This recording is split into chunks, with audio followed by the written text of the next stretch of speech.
Donc, tout ça pour en venir aux questions de tests statistiques. Donc, l'idée, c'est qu'on se base sur des tests d'hypothèse. Les tests d'hypothèse, c'est des méthodes classiques pour tester la validité statistique de résultats. Donc, on va faire une hypothèse qu'une variable aléatoire suit une certaine loi de densité. À partir de cette hypothèse-là, on va faire un test, on va voir qu'est-ce qu'il en est véritablement. Donc, on va estimer la probabilité que la variable respecte l'hypothèse selon les statistiques obtenues des mesures. Donc, si la probabilité est assez élevée, le test est positif, l'hypothèse nulle est vérifiée.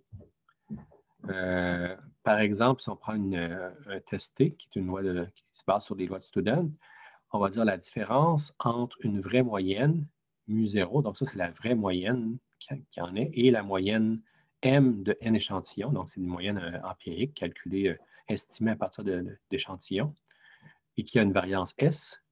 Mais on va dire que ça suit une loi de Student à n-1 degré de liberté. On vient à dire ça. Donc, ce qu'on peut dire, c'est que l'hypothèse va être vérifiée avec une probabilité 1 moins alpha lorsque la valeur ici de racine carrée de n fois m moins mu0 divisé par s est dans l'intervalle des valeurs des lois de Student, ici là, de t de moins t 0,5 alpha à n-1 degré de liberté et t 0,5 alpha à n-1 degré de liberté. Si notre valeur ici est dans cet intervalle-là, on vérifie une certaine hypothèse. Donc, les tests T, ça peut être intéressant pour la validation croisée accomplie. On va dire, bien, on a K pourcentage d'erreur PI sur des jeux de données. Donc, on dit que l'erreur est obtenue sur un jeu de validation VI, fait que ça, c'est le PI. Fait qu'on a une certaine erreur sur un certain jeu de validation, mais on a ça pour K pli, fait K validation croisée. K résultat sur validation par validation croisée. Et donc, PI défini comme étant le taux d'erreur de notre hypothèse ici, H, qui était entraînée sur TI, sur les données de VI, directement. À partir de ça, ce qu'on peut avoir, c'est qu'on peut avoir la moyenne la moyenne des résultats. Fait que dans le fond, les résultats sur chacun des plis, on ne les prend pas tels quels, on va aller utiliser la moyenne. Donc, on va avoir la moyenne des résultats sur chacun des plis. Puis, je vous disais tout à l'heure que c'est comme ça qu'on procède. On regarde vraiment la performance en termes d'utiliser la moyenne. La moyenne est égale à ça ici. Et on peut aussi calculer la variance qui est égale à ça ici, directement sur les résultats obtenus avec PI. Donc là, on peut faire un test T à parier pour comparer finalement différents... donc, pour comparer les résultats, fait qu'on va faire que ici, racine carrée de K fois M moins P0 divisé par S suit une loi de Student à K moins 1 degré de liberté. Puis P0, c'est le taux d'erreur vérifié par le test d'hypothèse. Donc, on va avoir un taux d'erreur inférieur à P0 avec une probabilité 1 moins alpha. Si on a le test positif suivant, si on a réussi à obtenir cette valeur-là, à savoir que notre P0, M moins P0, racine carrée de K M moins P0 divisé par S, est plus petit que T alpha à K moins 1 degré de liberté. Donc, tout ça, pour en venir à ce qu'on veut faire ici, c'est de comparer les algorithmes. Donc là, on veut comparer deux algorithmes entraînés par validation croisée.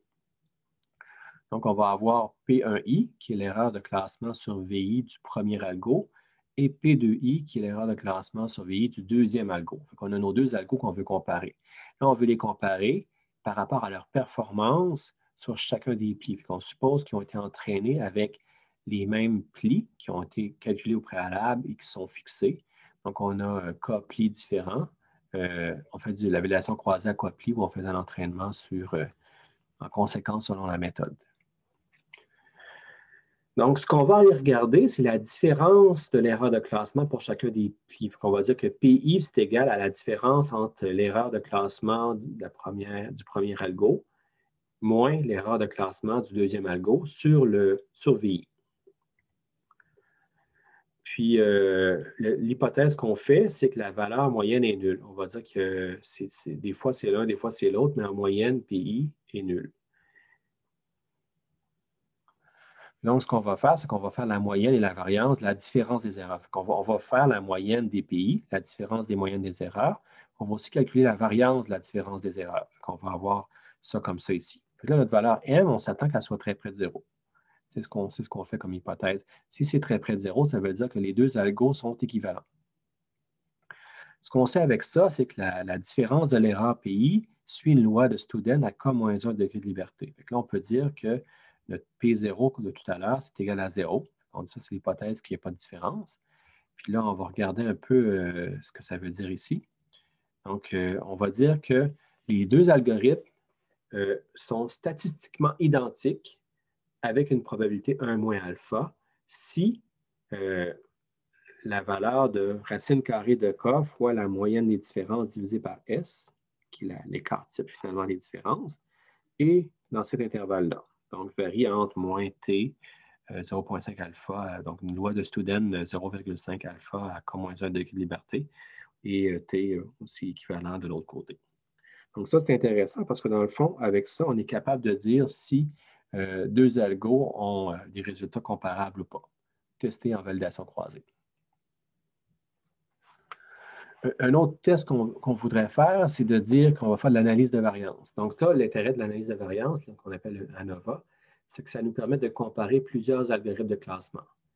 Donc, la question, c'est de dire comment est-ce qu'on peut comparer un algorithme, chacun entraîné et testé, sur K paires de partitions différentes.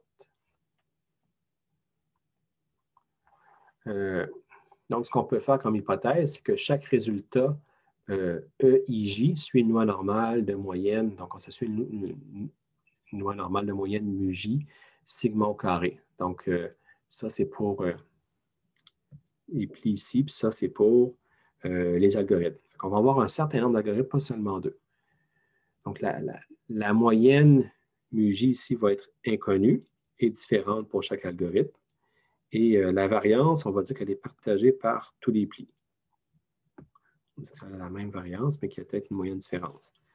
Donc, la première hypothèse qu'on va faire, c'est qu'on va dire que les moyennes, dans le fond, sont égales pour tous. Donc, dans le fond, tous les algorithmes ont la même moyenne. Ça veut dire qu'ils sont équivalents. Donc, l'hypothèse H0, c'est ça. Puis l'approche ANOVA, c'est qu'on va avoir deux façons d'estimer le sigma carré. Donc, on va dire tout d'abord que le premier estimateur est vrai seulement lorsque H0 est vrai. On va dire, on fait un estimateur qui va être vérifié seulement si effectivement toutes les moyennes sont égales.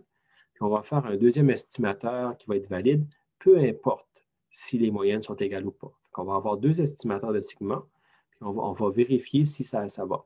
Le premier estimateur qui fait l'hypothèse que les moyennes sont équivalentes, donc on a une seule moyenne qui est la même pour tous. Donc là, on va prendre la moyenne par algorithme sur les copies. Donc le MJ, c'est la performance sur les copies de notre algorithme J. Après ça, on va prendre, donc on va avoir la moyenne et la variance des MJ. Fait que là, le M ici, c'est la moyenne sur tous les algorithmes. Puis la variance ici est calculée en conséquence. Fait que si on dit que dans le fond, ils ont tous la même moyenne, ça va. Fait que cet estimateur-là est bon, en autant que l'hypothèse que la moyenne est la même pour toutes les méthodes est bonne aussi. En développant ça, bien, on obtient finalement un estimateur de sigma carré ici. Donc, ce qu'on peut dire, c'est que comme chaque MJ suit une loi normale, on peut simplifier. Donc, je vous épargne les détails parce que c'est quand même assez laborieux au niveau mathématique. Mais on va poser un peu un SB ici qu'on obtient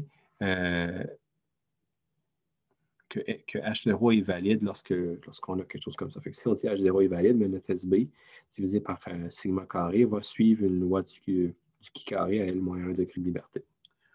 On pose ça. Donc, je vous présente les développements rapidement. Là. Le but, ce n'est pas d'aller dans ces détails-là, c'est juste de comprendre l'idée.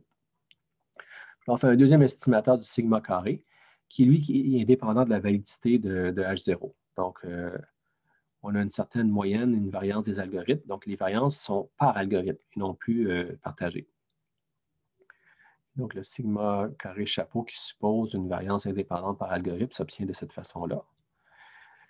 On va poser SW comme égal ceci. Donc, on va avoir deux mesures SB pour le premier estimateur puis SW pour l'autre estimateur.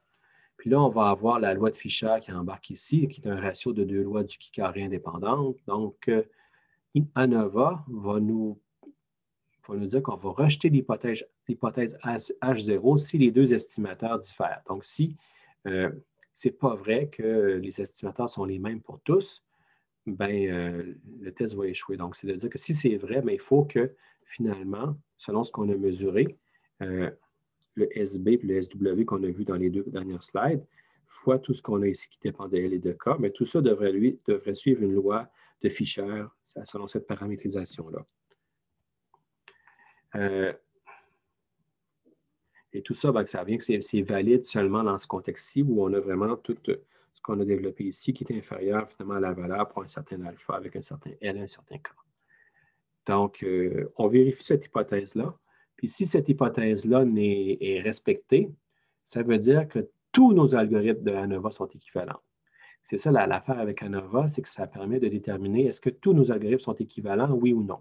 Cependant, s'il y a un algorithme qui est meilleur que les autres, le test va échouer, qui est significativement meilleur. C'est-à-dire qu'il n'est pas nécessairement juste meilleur des poussières, que statistiquement parlant, il est meilleur, mais également, s'il y a un algorithme qui est significativement inférieur aux autres, le test va échouer également. Donc, ce n'est pas nécessairement un bon indicateur de la supériorité d'une approche, parce que ça peut être aussi l'indicateur de l'infériorité d'une approche aussi, ou de plusieurs approches. Et donc, c'est à prendre avec des pincettes, mais si le test est valide, c'est-à-dire que si on passe le test, ça veut dire que les algorithmes comparés sont tous équivalents. Il faut juste faire attention si le test passe pas à ce moment-là.